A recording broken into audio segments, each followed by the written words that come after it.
और 2 गत्ते के टुकड़े जिनको हम सिंबॉलिकली मान के चलेंगे कि ये हमारे जमीन के टुकड़े की तरह है। जैसे जमीन की तरह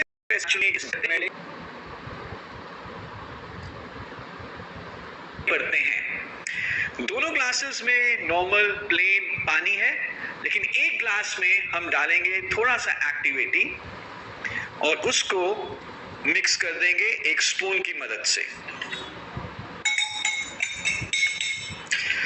अब इस ग्लास में हमारे पास सिंपल प्लेन पानी है और इसमें पानी के साथ हमने एक्टिविटी मिक्स किया है और इकट्ठे इन 2 गत्तों को हम इस ग्लास में डिप कर देंगे। देखते हैं क्या होता है। एक्टिविटी पानी के सतही तनाव को कम करता है, जिससे कि पानी की बूंदें नहीं बनती, पानी फैल जाता है और कम पानी से हम ज्यादा जमीन को गीला कर सकते हैं। इनफैक्ट जब आप एक्टिविटी को सिंचाई के सहायक के रूप में इस्तेमाल करेंगे तो ये पानी की जो दर है जमीन में जाने की, कितनी तेजी से पानी जमीन में जाता है, कितनी गहराई तक जाता है, उन दोनों को बढ़ाएगा। वाष्पीकरण के कारण पानी बहुत जल्दी सूखेगा नहीं, लंबे समय तक जमीन में नमी रहेगी, कम पानी से ज्यादा जमीन को गीला कर सकेंगे और जब जमीन में नमी है तो पौधों की पैदावार पहले से ज्यादा बेहतर होगी। आइए देखते हैं इन 2 गत्तों में हमें क्या फर्क दिख रहा है। पहले गत्ते में जिसमें सिर्फ पानी है ग्लास में, हम देख रहे हैं कि पानी वहीं तक गया है जहां तक पानी का लेवल है ग्लास में, और इनफैक्ट गत्ता सूखा है, आप रंग से बता सकते हैं, और अंदर की परतें भी सूखी हैं, यानी कि पानी सूखा नहीं गया। और ऐसा हमारे खेत में भी होता है, पानी ऊपर ऊपर ही रह जाता है और फिर सूरज की गर्मी के कारण उड़ जाता है। लेकिन दूसरे ग्लास में हम देख रहे हैं कि गत्ता अच्छे तरीके से गीला हो चुका है, पानी बहुत बढ़िया तरीके से सोखा गया है, पानी ऊपर चढ़ा है, पूरा गत्ता गीला हो चुका है। जमीन में नेचुरली पानी नीचे जाएगा और फैलेगा, कम पानी से हम ज्यादा जमीन को गीला करेंगे। और अंदर की परतें भी यदि आप देखें अच्छे तरीके से गीली हैं, यानी कि पानी अच्छे तरीके से सोख लिया गया है। So this is activity for you, जिसको अगर हम इस्तेमाल करते हैं सिंचाई के सहायक के रूप में तो हम कम पानी से ज्यादा जमीन को गीला करेंगे, नमी बहुत लंबे समय तक बनी रहेगी, फसल की पैदावार बढ़ेगी और हमारा देश और भी ज्यादा तेजी से प्रगति करेगा। Thank you so much. Yes sir, ಎಂತ ಅದ್ಭುತವಾದ ಡೆಮೋ. ನೀರನ್ನ ವಿಚಾರ ನೀವು ತಿಳ್ಕೊಳ್ಳಬೇಕು. ಕ್ರಮೇಣ ಇದರ ರೈತರನ್ನ 1 ವರ್ಷ 2 ವರ್ಷ 3 ವರ್ಷ 4 ವರ್ಷ 5 ವರ್ಷ ಕಂಟಿನ್ಯೂಸ್ ಆಗಿ ಬಳಸುವಂತ ರೈತರು ಏನಿದ್ದಾರೆ, ಇದನ್ನ ಮುಂದೊಂದು ದಿನ ಈಗೇನು ಕೆಮಿಕಲ್ ಮುಕ್ತ ಭೂಮಿ ಆಗಿದೆ ಅಲ್ಲ, ಮುಕ್ತ ಅಲ್ಲ, ಕೆಮಿಕಲ್ ಯುಕ್ತ ಭೂಮಿ ಏನಾಗಿದೆ, ಇದನ್ನ ಕೆಮಿಕಲ್ ಮುಕ್ತ ಭೂಮಿಯನ್ನಾಗಿ ಮಾಡ್ಲಿಕ್ಕೂ ಸಪೋರ್ಟ್ ಮಾಡುತ್ತೆ ಸ್ನೇಹಿತರೆ. ಮುಂದಿನ ದಿನಗಳಲ್ಲಿ ಆ ಭೂಮಿನ ನ್ಯಾಚುರಲ್ ಸ್ಥಿತಿ ಹೇಗೆ ತರುತ್ತೆ, ಕೆಮಿಕಲ್ ಆಗಿರುವಂತ ಭೂಮಿನ ನ್ಯಾಚುರಲ್ ಸ್ಥಿತಿ ಹೇಗೆ ತರುತ್ತೆ ಅಂತೇಳಿ ಖಂಡಿತ ನಾವು ಡೆಮೋ ಮುಖಾಂತರ ತೋರಿಸ್ಕೊಡ್ತೀವಿ. ಈಗ ಕೆಲವೊಂದು ರಿಸಲ್ಟ್ಗಳಿದೆ, ನಾನು ಪರ್ಸನಲಿ ತಗೊಂಡಿರುವಂತದ್ದು. ಈಗಂತೂ ನನಗೆ ಒಂಥರ ಹಬ್ಬ ಇದ್ದಾಗೆ ಈ ಸಮಯದಲ್ಲಿ, ಯಾಕೆಂದ್ರೆ ಇದು ಸೀಸನ್, ಎಲ್ಲ ರೈತರಿಗೂ ಸೀಸನ್ ಆಗಿರೋದ್ರಿಂದ ಕೆಲವೊಂದು ರಿಸಲ್ಟ್ ಅನ್ನ ನಾನು ತಗೊಂಡಿರುವಂತದ್ದು ನಿಮ್ಮ ಎದುರುಗಡೆ ಶೋ ಮಾಡ್ಲಿಕ್ಕೆ ರೆಡಿ ಇದ್ದೀನಿ. ಖಂಡಿತ ಸ್ನೇಹಿತರೆ. ಮತ್ತೆ ಆಮೇಲೆ ಇದನ್ನೊಂದು ನಾನು ನಿಮ್ಗೆ ಶೇರ್ ಮಾಡ್ತೀನಿ. ಓಕೆ, ಹೈಯೆಸ್ಟ್ ಈಗ ಎತ್ತಲಾಗಿ ಹೋದ್ರು ಕೂಡ ಅಡಿಕೆ ಜಾಸ್ತಿ ಬೆಳೀತಿದ್ದಾರೆ. ಓಕೆ, ಅಡಿಕೆ ಬೆಳೆಗಾರರ ರೇಟು ಚೆನ್ನಾಗಿದೆ, ಅದ್ರ ಜೊತೆ ರೋಗನೂ ಅಷ್ಟೇ ಚೆನ್ನಾಗಿದೆ. ಓಕೆ, ಅಡಿಕೆಗಳಿಗೆ ಕೆಲವೊಂದು ರೋಗಗಳು ಬರುತ್ತೆ, ಹೇಗೆ ಅಂತ ನಾನು ತೋರಿಸ್ತಾ ಹೋಗ್ತೀನಿ.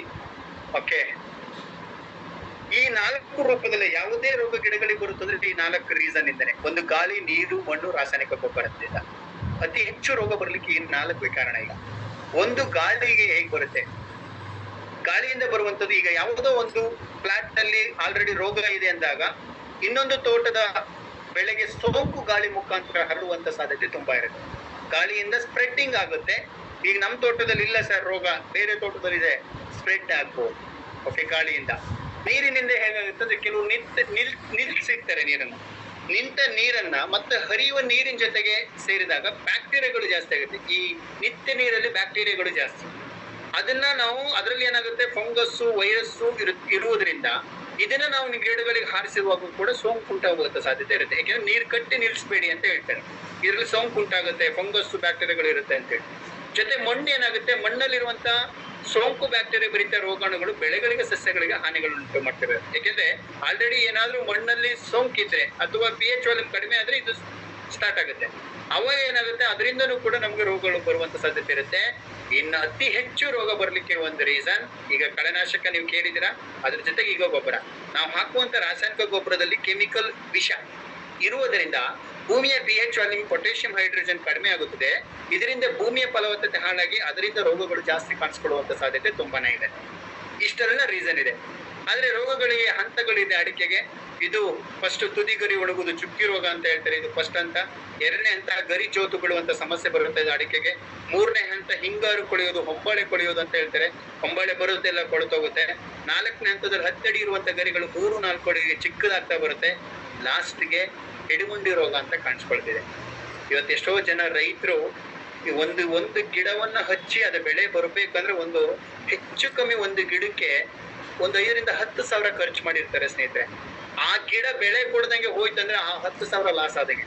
ಮತ್ತೆ ನಾನು ಅದೊಂದು ಗಿಡ ಹಾಕಿ ಮತ್ತೆ ಬೆಳೆಸ್ತೀನಿ ಅಂದ್ರೆ ಮತ್ತೆ 10,000 ಇನ್ವೆಸ್ಟ್ ಮಾಡ್ಬೇಕಾಗತ್ತೆ. ಜಾಸ್ತಿ ಸುಳಿ ಇದ್ರೂ ಕೂಡ ಉಳಿಸುವಂತ ಸಾಧ್ಯತೆ ನಮ್ಮ ಪ್ರಾಡಕ್ಟ್ ಅಲ್ಲಿ ಇದೆ.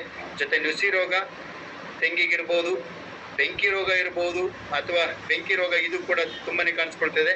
ಬೇರು ಕೊಳೆಯುವಂಥದ್ದು, ಇನ್ನು ರಸ ಒಡೆಯ ರೋಗ ಅಂತೇಳಿ ಈ ತರ ಕಾಯಿಲೆಗಳಿಗೂ ಕೂಡ 100% ನಮ್ಮ ಪ್ರಾಡಕ್ಟ್ ಸಪೋರ್ಟ್ ಮಾಡಿದೆ ಅಂಡ್ ನಾನು ತಗೊಂಡಿದ್ದೀನಿ ಕೂಡ.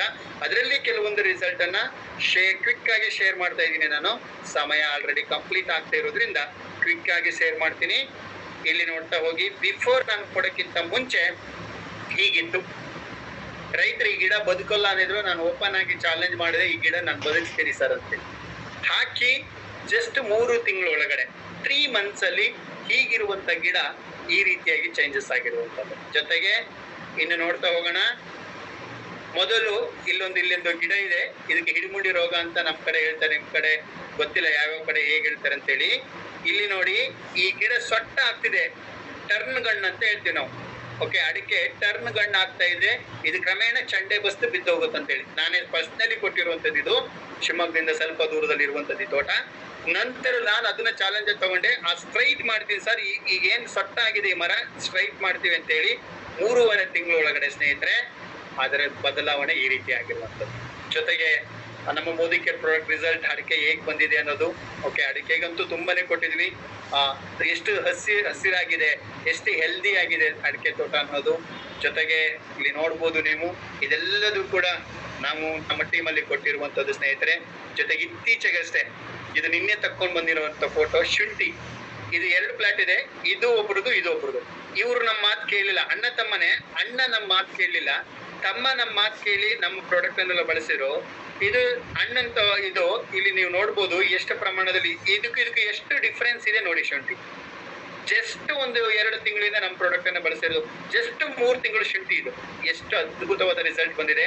ಅದೇ ಶುಂಠಿ ಮರಿಗಳು ಎಷ್ಟಿದೆ, ಯಾಕೆಂದ್ರೆ ಈ ಪಟ್ಟೆಯನ್ನ ಸಡಿಲ ಮಾಡಿ ಮರಿಗಳು ಜಾಸ್ತಿ ಬಂತಂದ್ರೆ ಶುಂಠಿ ಹೆಲ್ದಿ ಆಗಿರುತ್ತೆ. ಜೊತೆಗೆ ಗ್ರೋತ್ ಕೂಡ ಬರುತ್ತೆ, ರೇಟ್ ಕೂಡ ಚೆನ್ನಾಗಿ ಬರುತ್ತೆ, ಜೊತೆಗೆ ಇನ್ಕಮ್ ಕೂಡ ಚೆನ್ನಾಗಿ ಬರುತ್ತೆ.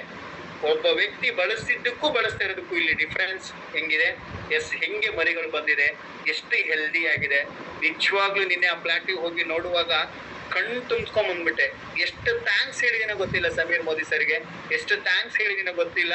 ನನಗೆ ಇವ್ರಿಗೆ ಕೂಡ ಮನ್ಸು ಕೊಟ್ಟಿದ್ದಕ್ಕೆ ಭಗವಂತ ತುಂಬಾನೇ ಪ್ರೌಡ್ ಅನ್ಸುತ್ತೆ. ಅವ್ರು ಎಷ್ಟು ಖುಷಿಯಾಗಿದ್ರು ರೈತರು. ಅವ್ರ ಹತ್ರ ಹೋಗುವಾಗ ಅವ್ರೀಗ ನಮಗೆ ಹೆಚ್ಚು ಕಾಂಟ್ಯಾಕ್ಟ್ ಅನ್ನ ಕೊಡ್ತಿದ್ದಾರೆ ಸ್ನೇಹಿತರೆ.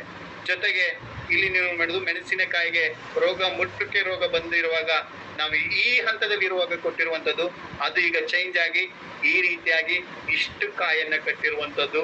ಜೊತೆಗೆ ಈರುಳ್ಳಿ ಎಷ್ಟು ಬೆಳೆ ತಗೊಂಡಿದೀವಿ ಸ್ನೇಹಿತರೆ, ಈರುಳ್ಳಿ ಬೆಳೆನೂ ಕೂಡ. ಜೊತೆಗೆ ಅದರ ಜೊತೆಗೆ ಬಿಫೋರ್ ಮೆಣಸು, ಆಫ್ಟರ್ ಮೆಣಸು ಹೇಗಿದೆ, ರೈತರ ಫೋಟೋನು ಸಮೇತ ಇಲ್ಲಿದೆ. ಜೊತೆಗೆ ಅಡಿಕೆ ದೊಡ್ಡಬಳ್ಳಾಪುರದಲ್ಲಿ ಕೊಟ್ಟಿರುವಂತದ್ದು. ಒಬ್ಬೊಬ್ಬ ರೈತರು ಕೂಡ ಎಷ್ಟು ಹೆಮ್ಮೆ ಪಡ್ತಾರೆ ಈ ಪ್ರಾಡಕ್ಟ್ ಅನ್ನು ನೋಡಿ.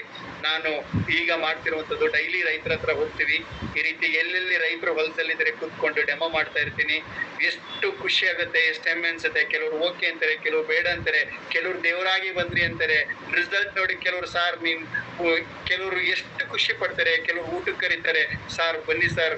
ಎಷ್ಟು ಖುಷಿ ಆಗುತ್ತೆ, ರೈತರು ಎಷ್ಟು ವೈಟಿಂಗ್ ಅಲ್ಲಿ ಇದ್ದಾರೆ ಅನ್ನೋದು ನೋಡ್ತಿದ್ವಿ. ಖಂಡಿತ ಸ್ನೇಹಿತರೆ ಈ ತರ ಆ ಡೆಮೋನ ಮಾಡ್ತಾ ಆಕ್ಟಿವಿಟಿನ ಹೈಯೆಸ್ಟ್ ಆಗಿ ರೀಚ್ ಮಾಡ್ತಾ ಇದ್ದೀನಿ. ಆ ಕಳೆದ ಮಂತ್ ಕೂಡ ಹೈಯೆಸ್ಟ್ ಬಿಸ್ನೆಸ್ ಬಂದಿದೆ ಬರೀ ಆಕ್ಟಿವಿಟಿಲಿ. ಎಸ್ ಇದೆಲ್ಲ ಇವತ್ತು ಮಾಡಿರುವಂತ ಡೆಮೋ. ಇವರಿಗೆ ಡೆಮೋ ಮಾಡಿದ ತಕ್ಷಣ ಇಮ್ಮಿಡಿಯೇಟ್ ಆಗಿ ಐಟಮ್ ತಗೊಂಡ್ರು ನಮ್ದು. ಎಸ್ ಇದೆಲ್ಲದು ಸಾಧ್ಯವಾಗಿರುತ್ತೋ ಸಮೀರ್ ಮೋದಿ ಸರ್ ಇಂಥ ಒಳ್ಳೆ ಪ್ರಾಡಕ್ಟ್ ಅನ್ನ ಕೊಟ್ಟಿರೋದಕ್ಕೆ ಥ್ಯಾಂಕ್ ಯು ಸೋ ಮಚ್.